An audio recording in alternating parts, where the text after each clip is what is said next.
On this episode of Insight, leaving a legacy, what drives us to be remembered, and is the pressure worth it?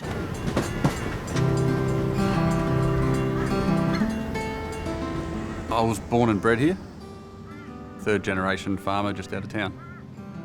It was a very prosperous broadacre farming town. We're a very tight-knit community with lots of volunteers. Love the place, wouldn't want to be anywhere else. When I tell people where I grew up or where I'm from, the reaction isn't positive. It's usually a bit of a shudder and sometimes a step back. It saddens me, absolutely. It's unjustified and it's offensive, really. Snowtown residents awoke this morning still in shock. Their home had been used to hide the body became parts. notorious after 8 of the bodies were discovered in barrels in a disused bank vault in the mid. Australia's most prolific serial killer. The bodies in the barrels case is a crime that forever changed this sleepy hamlet. We don't deserve that legacy. We got it bestowed upon us and we have to live with it, but it doesn't represent us. I think all small rural communities struggle with employment opportunities, so that becomes an issue for encouraging population growth when there's little employment opportunities. Over and above that, we've got this added hurdle that I think is working against us in encouraging people to move to the area. To drive down the street and to see people pulled up at the old building and getting photos in front of it, it just puts a sick feeling in your stomach. That's the reason they're in your town. They're not there for the beautiful landscape and the lovely person who runs the newsagent. They're there just to look at that.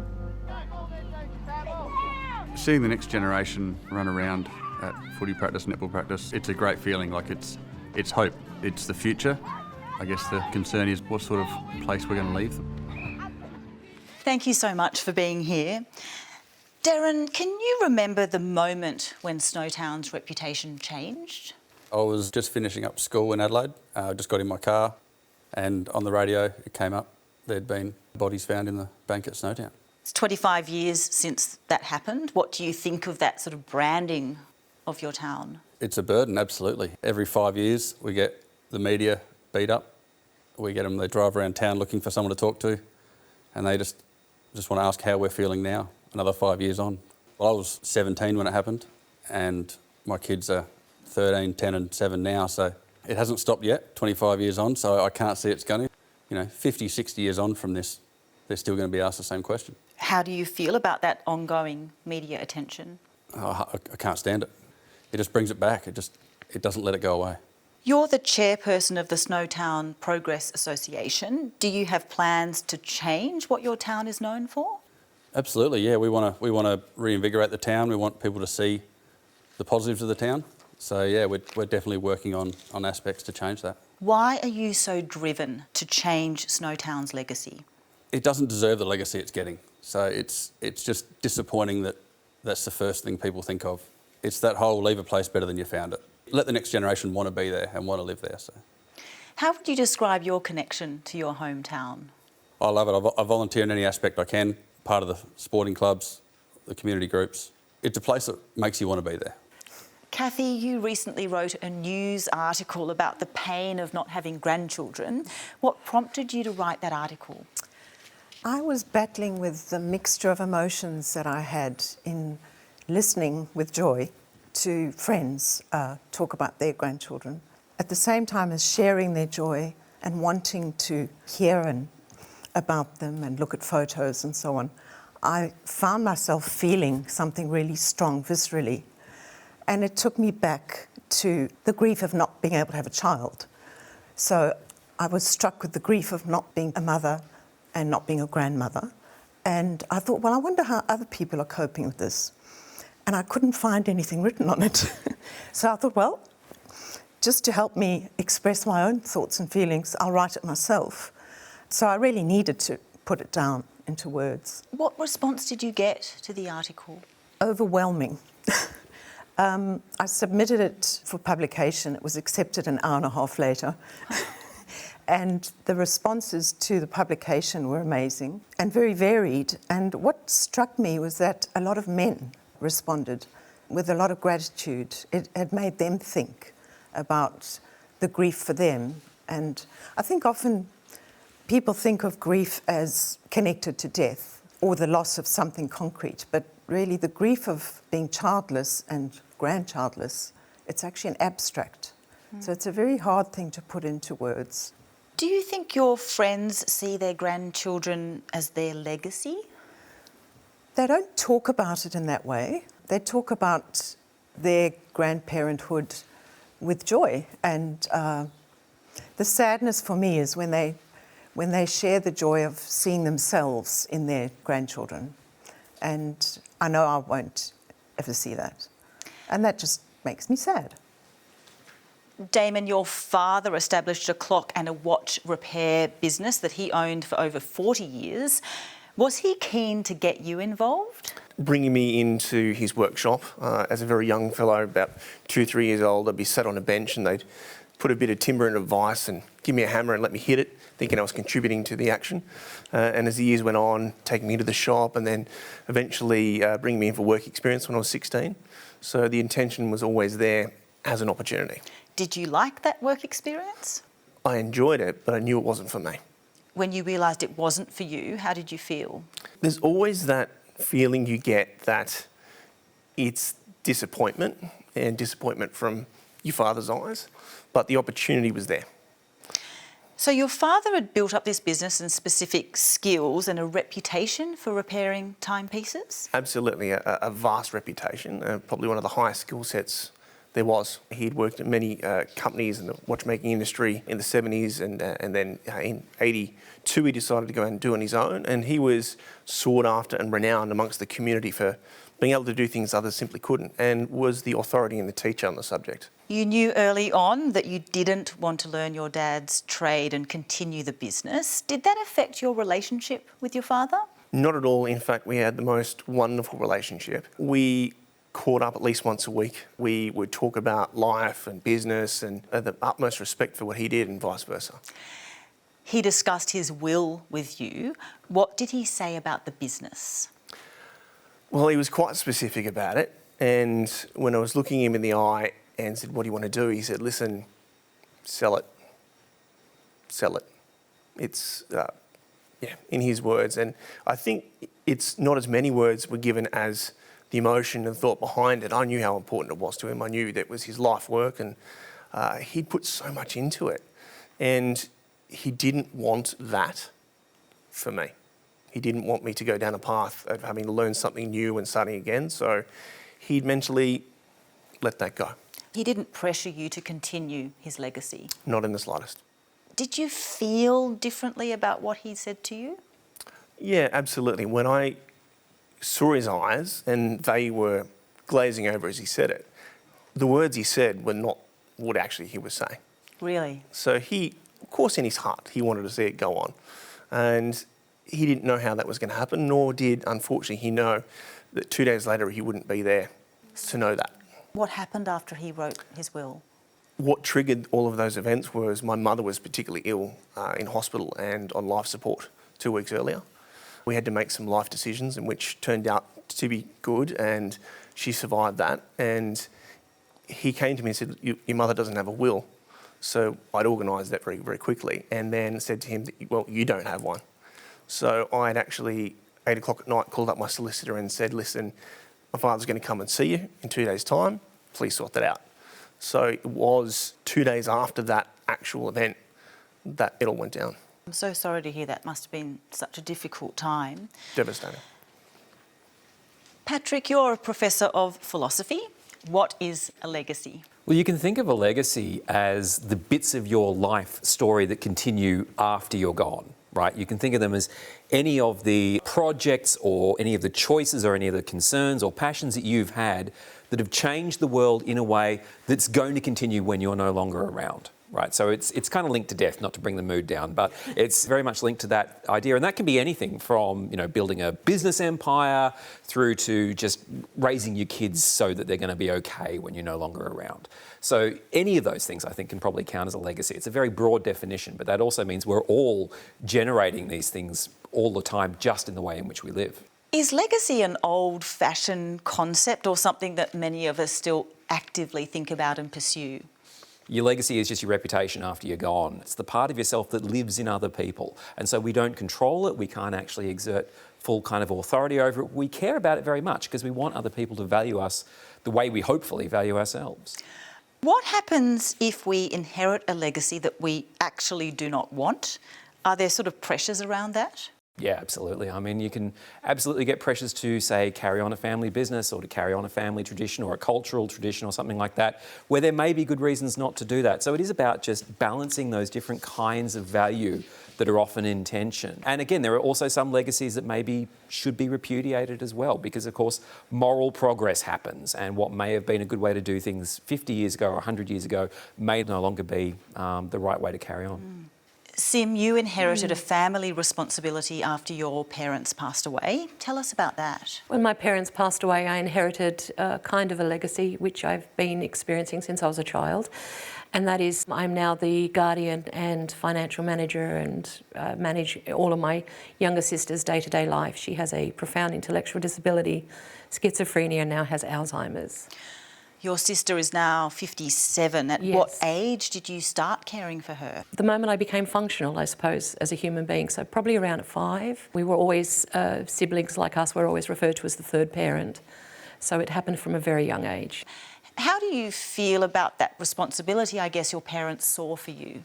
As a child, I can only sort of talk about my feelings as a child at the time, it was concerning because it separated me from everybody else around me. I couldn't have the same conversations with the kids at school because, you know, my brother broke my doll. He's the worst brother in the world. I thought, my sister beat the hell out of me last night. Right. I think I win. But so you learnt that you couldn't have those conversations. And it wasn't just my parents as well, though, because they were struggling. It was everyone around us had that expectation as well. So we have this saying that we often feel like we're the invisible kids or the glass kids. Everyone looks through us or sees us as an appendager to our siblings' life. You are now your sister's primary carer. What has that been like for you? The truth, for many of us, it's overwhelming. You feel like you don't have your own life because you're constantly at the beck of call of government agencies, support services, and that's 7 days a week, obviously. It's not just a 5-day-a-week thing. You're trying to have your own life. So you feel overwhelmed and burdened and very lonely at times. A lot of us experience a lot of loneliness because we don't have any family. It's just my sister and I now, and a lot of our friends don't understand the walk we're walking, and you don't want to burden them with that either. So it does become quite lonely. Has caring for your sister affected any of your other relationships? Sadly, yes. My last 2 partners made it very clear that they didn't want to stay in the relationship if my sister was involved in my future. So you just get to a point where you go, okay, well, this is it. Did you ever chat with your parents about alternatives for your sister's care? Constantly. One of the kindest things I thought that we could do for her was to set her up into supported accommodation with professional support, which she needed. I've been having that conversation with my parents for a very long time because then we were all there as a family unit to support her through those changes, which I thought was ever so much more kinder than what we went through, which is the demise or the deaths of my parents, and then having to move her into that situation while she was dealing with grief for losing them. I thought it was a much kinder option to do that earlier on in the piece. So we did have those conversations, but my mum and dad loved her so much that I think the idea of letting her go was just too much. So they asked you to keep looking after her? Yeah, so the expectation was that, no, it's okay because you'll be there. And It's like, okay, well, we might need to have a deeper conversation about that. How do you feel about this responsibility? There are days where I can't imagine anyone else doing it in terms of the love that I feel for my sister, because love keeps you there. But there are days where I just wake up and think, not today. I'm exhausted. But love, I mean, you know, love keeps you there, so. The first surfer ever to win 6 consecutive world titles. Newly crowned world surf champion Lane Beachley, just 48 hours after winning a record 7th world title in Hawaii. Being my world's worst critic, I'll never consider myself to be the greatest, but statistically I am, so I have to acknowledge that and accept that, but I'll still continue to try and be greater. Lane, you wrote yourself into the record books, winning 7 women's world championships, including 6 in a row. What do those achievements mean to you? Means I have a room full of trophies. I bet. You're proud of them, clearly. I am very proud of my achievements. And when I joined the Pro Tour, I found myself in an environment where I felt that, from my observation, women's surfing really didn't have an identity. And I wanted to change the landscape. And it wasn't a real conscious legacy decision, but it was a decision that I wanted to leave the sport in a better place than where I found it. And that essentially is a legacy in itself. Was it important to be the best? Yes, absolutely. And that stemmed from a story that I subscribed to from a very young age. So my dad decided to tell me I was adopted when I was 8 years of age. And when I received that information, he was very loving and compassionate and kind when he shared that story with me. But as an 8-year-old, I now have the capacity to analyse, criticise and judge what he's saying to me. And instead of hearing, "You're my baby girl, you've always belonged here," I've tuned into my own thoughts, which were fear-based, such as, "I don't belong here, my own mother didn't want me and I'm undeserving of love."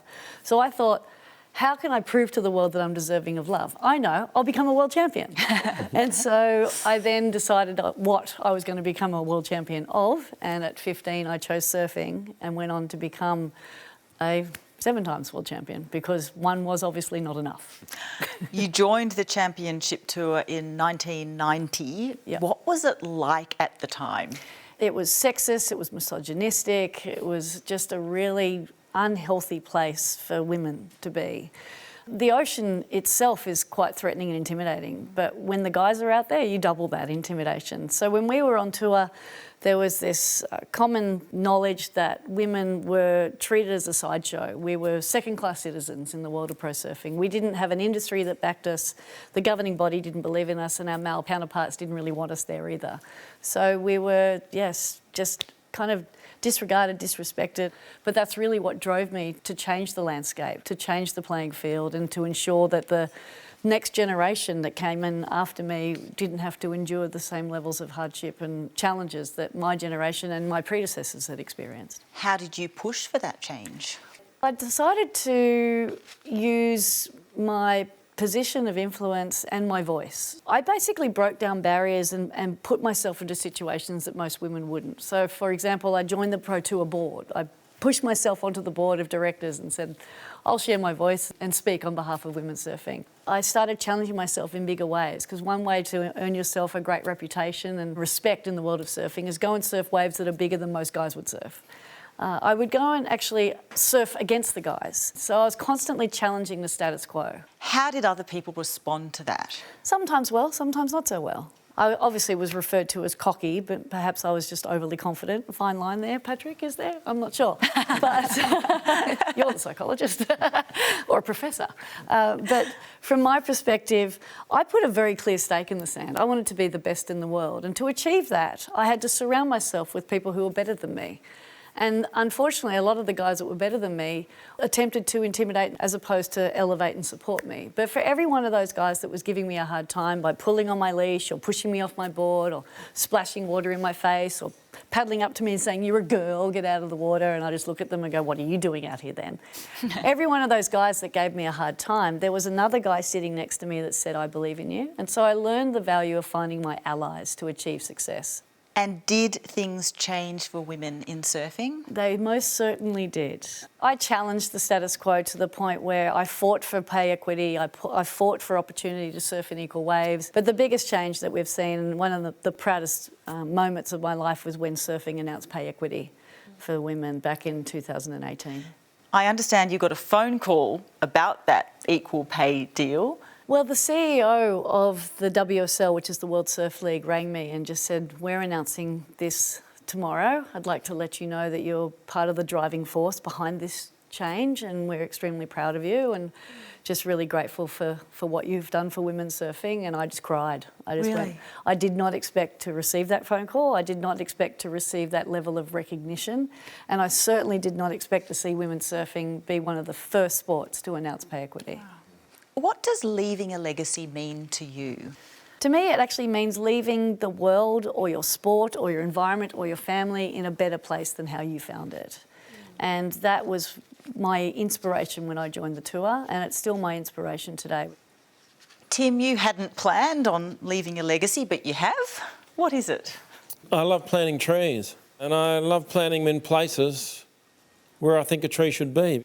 So you go and find a place and just plant them, you don't get authorisation?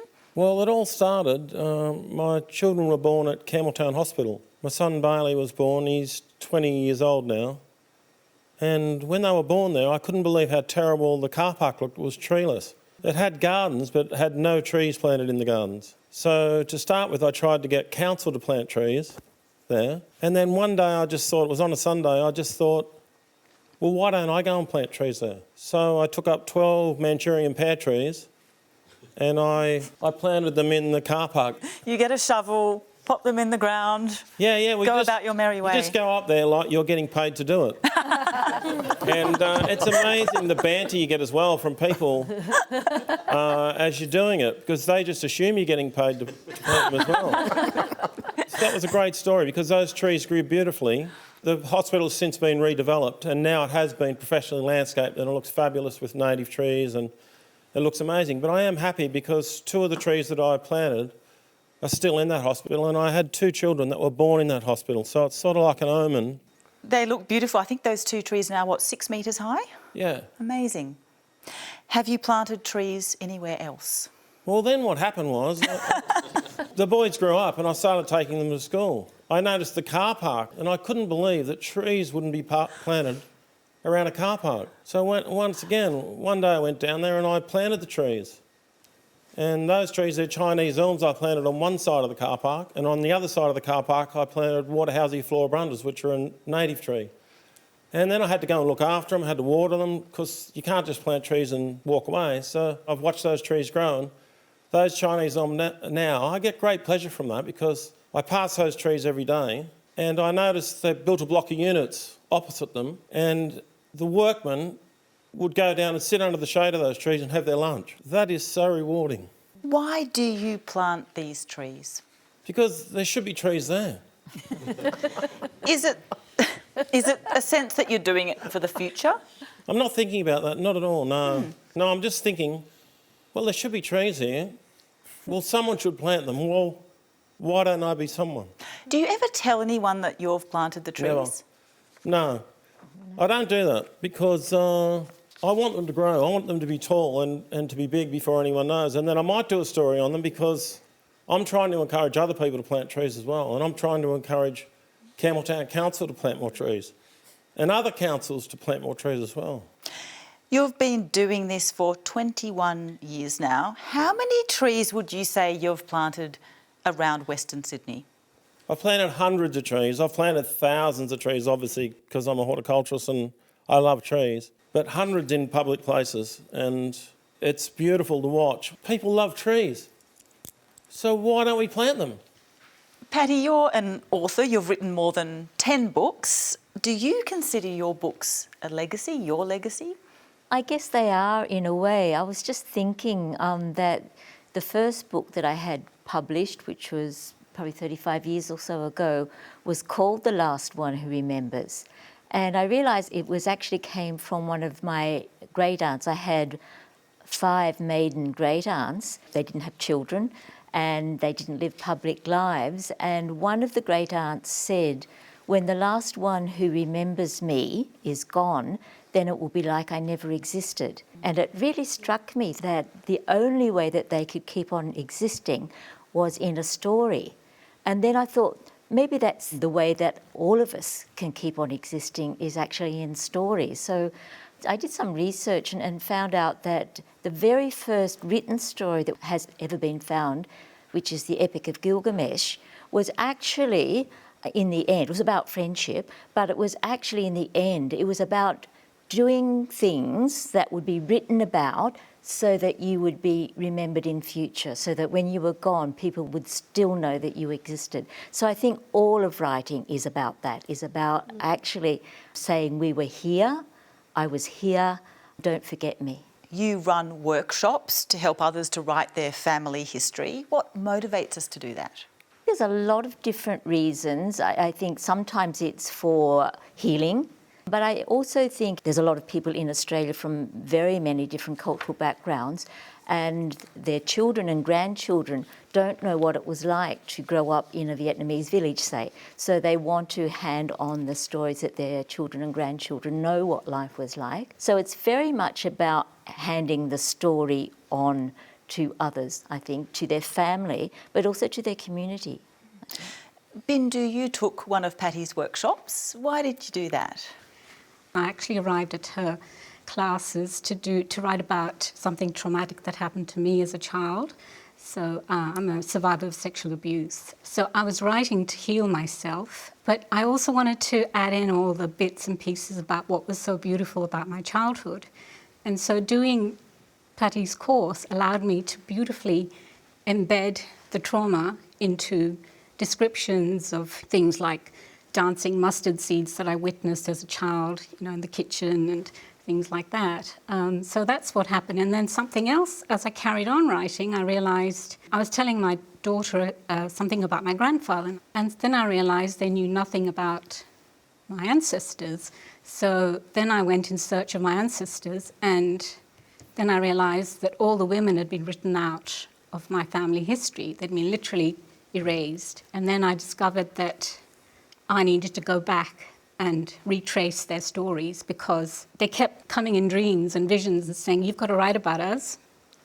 You've forgotten us, we've forgotten you, and you need to, if you're going to carry forward who you are and help your children, you need to write about us first. So now it's become a very multi-layered story of putting all those three things, as well as putting in something about my spiritual background that had been erased.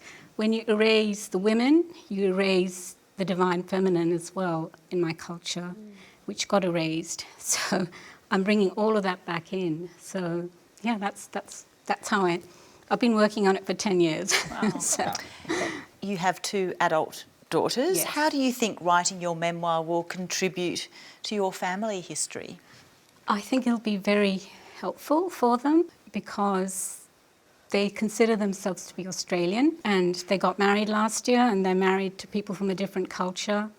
And in my endeavour to make sure that they are Australian, I've kind of, in a way, neglected my Indian part of me. So writing is going to help put that back in. And so I just feel that it'll really help them to understand who they are. Bud, you're 25. You've been thinking a lot about what it means to leave a legacy. Why? I guess it kind of comes across as the most important thing about existing. I guess because I went through the school system and kind of took everything I was told too seriously. I kind of view life as an exam, except that I wasn't told what the exam's about or what the marking criteria are, and I just have to figure it out. And so I guess leaving a good legacy, whatever that means, would be passing the exam. What would you like to be remembered for? It's very difficult to tell, because I guess I'm kind of distrustful of answers that come from myself. So I want there to be somebody or something outside of me that's really, really smart and wise and has all the answers, that just says, this is objectively the right thing to do, and then I want to just do that. But I haven't been able to find such a thing. Do you get a sense in yourself that maybe you would like to solve a big problem or contribute to something, or are there issues that you feel passionate about? There are a lot of things in the world that I think are completely unacceptable and horrible. Child abuse, animal abuse, sexual assault, poverty, so many things in the world that are horrible. And I want to make them go away, but I guess it kind of feels like, I'm a termite trying to make a brachiosaurus do something different. It's like I'm just so small and these problems are so big and they affect hundreds of millions of people and they've been around for decades and centuries. Realistically, I'm not going to be making any significant dent in any of these problems. Is there a family legacy from your parents or your grandparents? Yeah, this isn't really an expectation that they've put on me, it's more an expectation I've put on myself. But I know that my dad and his dad both had a house and a partner and children and a full-time job, a car and all of that kind of thing. And I don't have any of that. And so I kind of think I've fallen short in some way, like I haven't fully become an adult in the way that they did, and I'm kind of a disappointment compared to them. Really? Yeah. You feel like you're not living up to something? Exactly. Do you talk about this with your parents? Not very much, I guess. I feel like it'd kind of bring the mood down a bit. So. Ken, your Bud's dad. Yeah.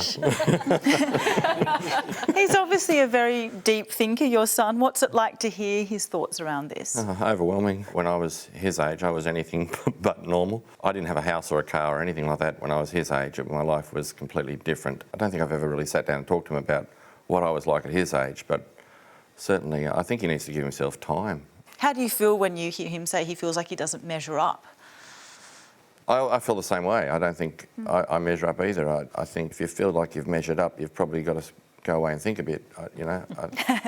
Each one of us has so much capacity and so much we could be doing, and we're doing so little. And it's not always our fault. I mean, I've got to work full-time now, and so many things I'd love to do, and I just can't because I've got to work. When you were Bud's age, were you thinking about legacy? I was going to be a big star. I was going to, well, when I was younger than him, I was going to be an actor, and when I was about his age, I was going to be, you know, a rock star or something or other, some sort of famous musician. I was, you know, playing in bands, but most of the time working in terrible jobs, just trying to get by or going back and forwards to the Centrelink office. It was, you know, I got sick of that, and later in my life decided I'd go to uni and do a music degree. And then for some stupid reason, I was walking past the law school one day and thought it'd be a good idea to do law. So I went into uni as a long-haired hippie musician and came out with 2 kids, a haircut and a law degree. I don't know what happened. What legacy will you be leaving behind, do you think? I like my job. I'm a criminal lawyer, and, you know, it's a job, but it's not much more than that. It's a bit like being on a stage, a little less interesting. The only time I really feel happy is when I'm creating music. That's the only time I really feel alive, and I just want that feeling. I want my kids to know that feeling. I don't want them to know that that's what their dad actually is. So my legacy to them would be to share music with them, so that they know the power of being creative and how great it feels. And also, my legacy I want for them is to know that they've always been loved and cared for.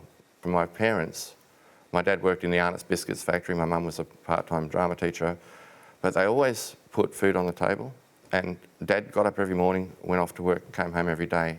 That's a wonderful legacy, and it's stuck with me. Like, to be able to provide for your kids is such a great thing. And I think about his legacy to me is he kept me alive, he fed me and put a roof over my head. And what a wonderful thing. David, you're 91. You've spent a lot of time and money over the years on community service and philanthropy. Is leaving a legacy important to you? The answer's no. I've never even thought about in personal terms, and it's pretty easy to explain. The planet's been here for 4.2 billion years. Homo sapiens have been here for 300,000 years, and perhaps Lane's the exception, but who's going to remember any of us in 150 years? And dare I say, even within, it'll only be in surfing, probably, right? And I'm fascinated, you know, that you set out analytically to be the best. And you didn't know you were going to be the best ever, but you set out to be the best, and that's fascinating, because life for me has just been whatever happens. Because if you've lived in a 35-room house with servants in England and been homeless and hungry on the back street slums of Sydney by the age of 10, then it sort of puts everything else in perspective. I went to school with a guy whose father was one of Australia's most famous criminals, and that could have been an interesting career. Happened that I didn't go that way, but it could have been. When you set up your foundation, you called it after yourself. Yeah. How did you feel about that decision? First of all, why did I do that? Because it's an unusual name. If my name would have been Smith. But because there were a few people around with a bit of money who knew me, and my thinking was, well, maybe, you know, we ought to do something. And a couple of guys I've met in the United States did that. a fella called Warren Buffett and a fella called Bill Gates, and they talk to the other guys at their level, and now they've got all these guys with all this money. When they're not spending it on cryogenics to live forever, they're giving it to these foundations. So on a much, much lower level, it was that sort of thinking. And a couple of years later, I'm saying to the people, oh, gee, you know, I think I've done the wrong thing here. We should have called it the sunrise or whatever. And they said, oh, no, you're probably right the first time. So you didn't want to have your name there after? Not really. No, it wasn't meant. No way was it meant to be what we're calling a legacy. It was just the idea it might attract some other people. Tim, your legacy will be the trees that you've secretly planted. Your family has a history of planting trees. Tell us about that. My father is 93 and he's got a twin brother who's 93 as well. And when they were kids, when they were about 10, they lived in Junee. They went on horse and cart to Wagga for the day. And while they were there, they picked up acorns off an English oak. They picked them up off the ground. And then they took them back to Junee and they planted them. And then about 10 years later, it was in about 1943, the Mayor of Junee called for people to donate trees for a park, a memorial park in Junee. They wanted trees because in those days there wasn't nurseries like there are now. You got trees from people's gardens. And so their father decided to donate the tree. My Uncle Peter remembers planting that tree. And just recently they put a plaque on the tree and the whole family went down there and it brought all the family together. It was incredible. There was 60 people there turned up in a small country town to listen to the mayor and to see the plaque unveiled. And my Uncle Peter, who's not a speech maker, but he's an incredible guy. And he gave a great story about the planting of the tree and how fabulous that tree has grown. It's an enormous tree. What does it say on the plaque? Well, it tells the story, how they went and collected the acorns, how they grew them, and how he's so proud of that tree, my Uncle Peter. It's his tree, and it's become our family tree. Are there any plaques recognising your trees? After I planted some trees in one of the schools that my children went to, the office lady wanted to record it. They wanted to record that the tree, who planted the trees, and they rang me and said, Tim, we want to record that you donated these trees. We want to put a plaque. I said, no, don't waste money on a plaque. Buy more trees. That's what I said, don't plant more trees because I don't need a plaque. But it was interesting. When I got this plaque, I then found out my Uncle Peter's tree was getting a plaque and I said, well, it better be bigger than my plaque. And it was all a G up. I didn't care how big the plaque was, but it was interesting. They spent an absolute fortune on his plaque in Junee and they could have planted a lot of trees with that money. They really could have. Patrick, how much of our ego is tied up with our legacy? There's certainly a kind of way you can focus on legacy which is about ego, which is about self-aggrandisement. But then a lot of people who leave amazing legacies are some of the most humble people you'll ever meet, people who are trying really hard not to draw attention to themselves. But it's also about a concern that the things that we really, really care about have to be so big and so important that they'll live beyond what we do, right? I'm an academic. Academics always convince ourselves that our work is going to be read 150 years from now. It's probably not, but you kind of have to think that way to really do it, to put the energy into it. So even though 10 people are going to read it and you were already on first name terms with 6 of them, but you know, that to some extent there, it's not so much necessarily about ego as it is about the actual importance that you're putting on the project and on what you're doing. David, you started 2 companies that became unicorns. What does that mean? Well, it's a Silicon Valley term, and unicorns are so rare that no one's actually ever seen one. And they use that for a company that starts from nothing and goes through $1 billion of that worth. Wow. That's the definition of a unicorn. You say legacy isn't important to you, but when you're gone, there will still be a huge financial legacy that needs to be managed. Well, how will that work? Well, you're born, you live and you die, and if you're lucky enough to be able to help other people, good luck. But that's the sort of beginning and end. But clearly, well, first of all, my wife and I are Christians. So it's split down the middle. That goes to Christian activities and that goes to mainly cultural, my wife's art and music and all that stuff. So, but how would you know? Again, come back to the point. Down the road, who's ever heard of you, who cares, you know. Who will be responsible for continuing your philanthropy work? Well, I really don't know, to be honest, because let's see, we've got, right this minute, there's 2 of the children and someone else who's from outside, and presumably when I'm gone, and as you know, my wife's just gone, so I would imagine they'll put a couple of the grandchildren on.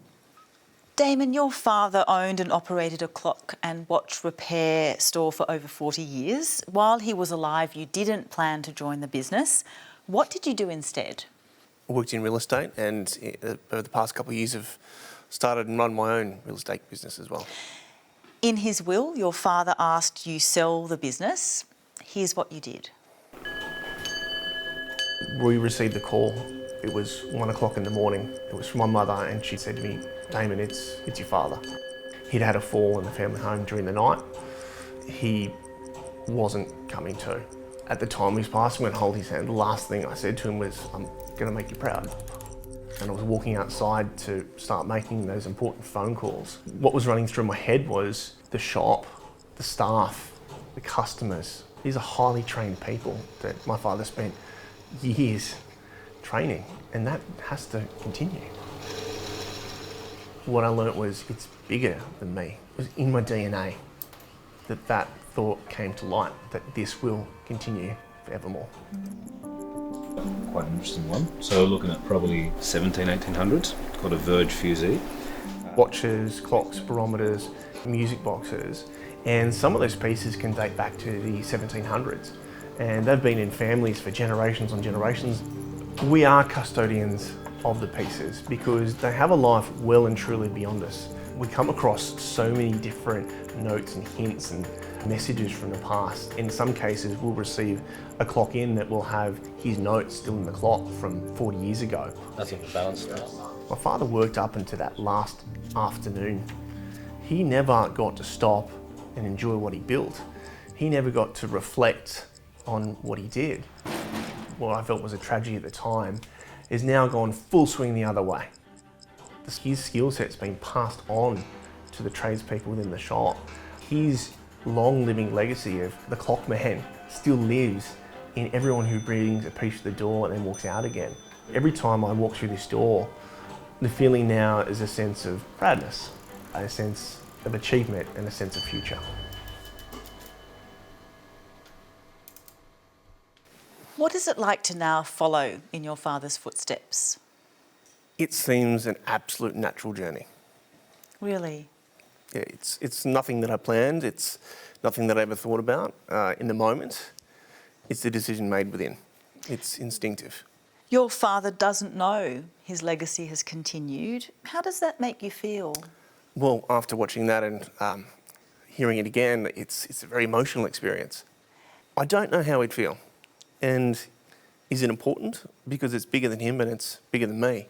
It's everyone else who was drawn into it through skill, through being custodians of pieces, and having their story pass on through the timepieces. So, if anything, it's more responsibility. You recently became a father yourself. Congratulations. Thank you. Has that made you consider legacy again? It's the most beautiful thing. I feel it tying a circle in on the whole lifespan, because what my son Henry chooses to do with his life is entirely up to him, and by no means does he have to follow my footsteps or my father's, his grandfather's, but what it will be, it's about choice, and when his time comes, he'll make his decision. Kathy, you don't have children or grandchildren. Have you thought about the legacy that you will leave? I haven't planned anything. I'm not a person who thinks, well, what legacy can I leave instead? And I think my approach in life has been to try and make a difference, try and make this world a better place. And one of the ways I've done that, I've spent a lot of time and energy in the last 30 years involved with doctors' orchestras. I'm a retired GP and a musician, and I founded the New South Wales Doctors' Orchestra 21 years ago, and I like to think that I've made a difference to the health, the creative health and balance to a lot of doctors around the country, and especially in New South Wales. Sim, have you thought about what you would want to leave behind?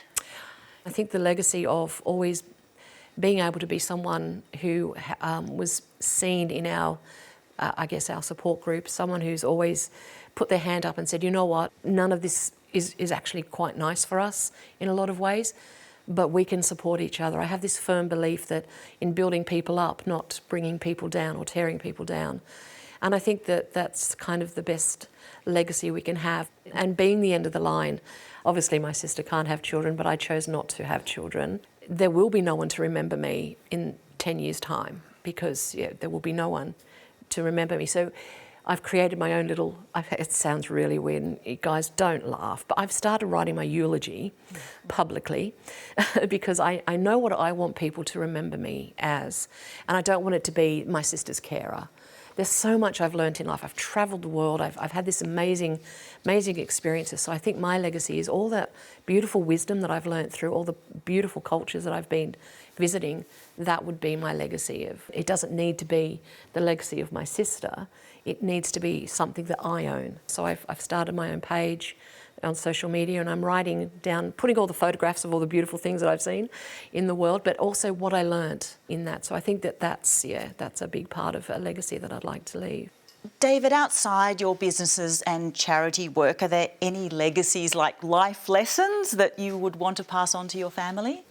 One thing with your children, lovely story, daughter unloads on me about a problem, and I, being a problem solver, Dad, why is it every time I tell you I've got a problem, you want to tell me how to solve it? So shut up unless you're asked, was the message.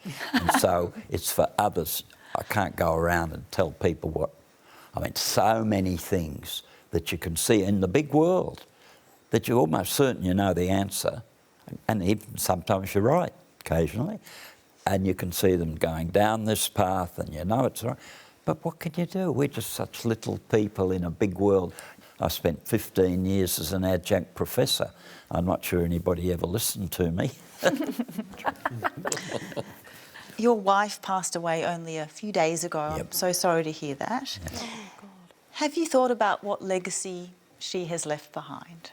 Well, professionally, she was one of the best in Australia, but that's not her legacy. Forget about scholarships in her name and all that stuff.